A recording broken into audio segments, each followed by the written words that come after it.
Bismillahirrohmanirrohim. Assalamualaikum warahmatullahi wabarakatuh. Selamat pagi Bapak Ibu, salam sejahtera untuk kita semua. Perkenalkan, nama saya Dr. Ida Faridaningrum MPD.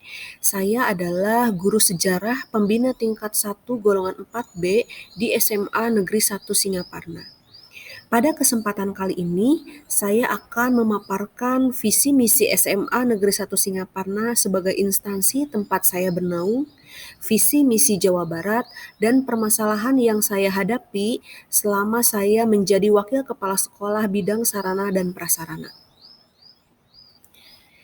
Visi yang dimiliki oleh SMA Negeri 1 Singaparna yaitu unggul dalam prestasi berdasarkan IMTAK, berwawasan iptek, dan adaptif terhadap perkembangan zaman. Untuk misinya yaitu yang pertama, mewujudkan lingkungan sekolah yang bersih, ramah, aman, dan memiliki akhlakul karimah. Yang kedua, menerapkan manajemen sekolah yang unggul. Yang ketiga, mewujudkan pendidikan yang bermutu dan berdaya saing yang tinggi di tingkat nasional maupun internasional. Yang keempat, mewujudkan sistem pendidikan dengan 8 standar nasional pendidikan. Yang kelima, mewujudkan pendidikan dan tenaga kependidikan yang profesional dan berdedikasi tinggi. Yang keenam, memberikan layanan prima kepada peserta didik dalam upaya meningkatkan kualitas akademik dan non-akademik. Ketujuh, mewujudkan kompetensi peserta didik yang mampu bersaing pada era industri 4.0. 8. Menerapkan proses pembelajaran yang mengarah pada pembentukan karakter berbasis keluarga dan masyarakat, kreatif, inovatif, dan memiliki jiwa kewirausahaan melalui metode STEM. Kesembilan, menghasilkan lulusan yang cerdas, terampil, dan kompetitif. Dan yang terakhir, mewujudkan lingkungan sekolah yang kondusif berkarakter Jawa Barat. Untuk visi Jawa Barat yaitu terwujudnya Jawa Barat yang juara lahir batin dengan inovatif dan kolaboratif. Misi dari Jawa Barat ada 5, yaitu yang pertama, membentuk manusia Pancasila yang bertakwa melalui peningkatan peran masjid dan tempat ibadah sebagai pusat peradaban. Yang kedua, melahirkan manusia yang berbudaya, berkualitas, bahagia, dan produktif melalui peningkatan pelayanan publik yang inovatif. Ketiga, mempercepat pertumbuhan dan pemerataan pembangunan berbasis lingkungan dan tata ruang yang berkelanjutan melalui peningkatan konektivitas wilayah dan penataan daerah. Yang keempat, meningkatkan produktivitas dan daya saing ekonomi umat yang sejahtera dan adil melalui pemanfaatan teknologi digital dan kolaborasi dengan pusat-pusat inovasi serta pelaku pembangunan. Dan yang terakhir, mewujudkan tata kelola pemerintahan yang inovatif dan kepemimpinan yang kolaboratif antara pemerintah pusat, provinsi, dan kabupaten kota. Kemudian untuk permasalahan yang saya hadapi dalam hal ini, saya mengambil peran sebagai wakil kepala sekolah bidang sarana.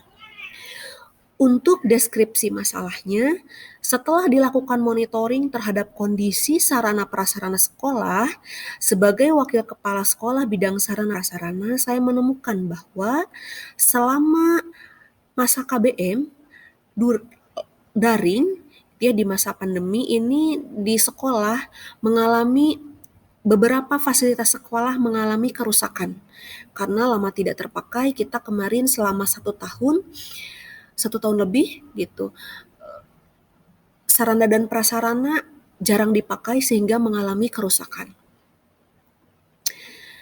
Akar masalahnya setelah saya teliti yang pertama adalah kerusakan pada sarana KBM, misalnya infokus, audio kelas, jarum listrik, kipas angin, dan sebagainya. Kemudian beberapa fasilitas sekolah lain juga seperti toilet mengalami kerusakan. Ruang lab juga ada, ruang lab biologi terutama itu dialihfungsikan sebagai ruang kelas belajar karena pada awal masuk kita kekurangan ruang kelas belajar. Begitu sehingga siswa di kelas 12 MIPA 8 terpaksa menggunakan ruang lab biologi untuk kegiatan pembelajaran. Alternatif solusi yang bisa saya lakukan, yang pertama adalah saya beserta staf saya menginventarisir berbagai macam barang-barang atau ruangan atau sarana yang mengalami kerusakan. Itu kami inventarisir apa saja barang yang rusak, ruangan mana yang perlu diperbaiki, sarana sekolah apa yang mengalami kerusakan dan harus diperbaiki. Kemudian yang kedua, saya berkoordinasi dengan staf sarana. Setelah diinventarisir, kemudian saya juga berkoordinasi lagi dengan staf sarana. Kemudian kami sama-sama menghadap kepala sekolah untuk melakukan pendataan dan perencanaan tentang rencana untuk memperbaiki sarana prasarana yang rusak. Kemudian yang terakhir, secara bertahap mulai memperbaiki dan melengkapi sarana dan prasarana yang diperlukan agar KBM bisa berjalan lancar.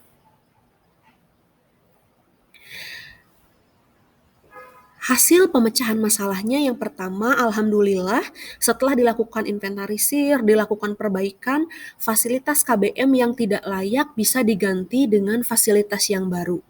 Yang kedua, jaringan listrik yang awalnya terputus itu sudah kami perbaiki sehingga seluruh peserta didik dan seluruh warga sekolah bisa memanfaatkan jaringan listrik untuk men-charge handphone, men-charge laptop, begitu. Kemudian yang ketiga, ruang lab biologi bisa kembali difungsikan sebagaimana mestinya untuk kegiatan praktikum khusus mata pelajaran biologi, dan siswa kelas 11, 12 MIPA 8 yang awalnya menggunakan lab biologi itu bisa dipindah ke Labcom 1 karena kebetulan di Labcom 1 itu jarang digunakan, tidak seperti lab biologi begitu. Kemudian yang terakhir, alhamdulillah kondisi kelas setelah dilakukan berbagai perbaikan, kondisi kelas dan sekolah menjadi lebih nyaman dan representatif untuk mendukung kegiatan belajar mengajar siswa di sekolah. Demikian apa yang dapat saya sampaikan. Terima kasih banyak atas perhatiannya. Mudah-mudahan bermanfaat dan apa-apa yang sudah saya lakukan dalam proses pemecahan masalah bisa menjadi rujukan bagi Bapak Ibu yang memiliki kendala yang sama. Terima kasih banyak atas perhatiannya. Wabillahi taufik wal hidayah. Wassalamualaikum warahmatullahi wabarakatuh.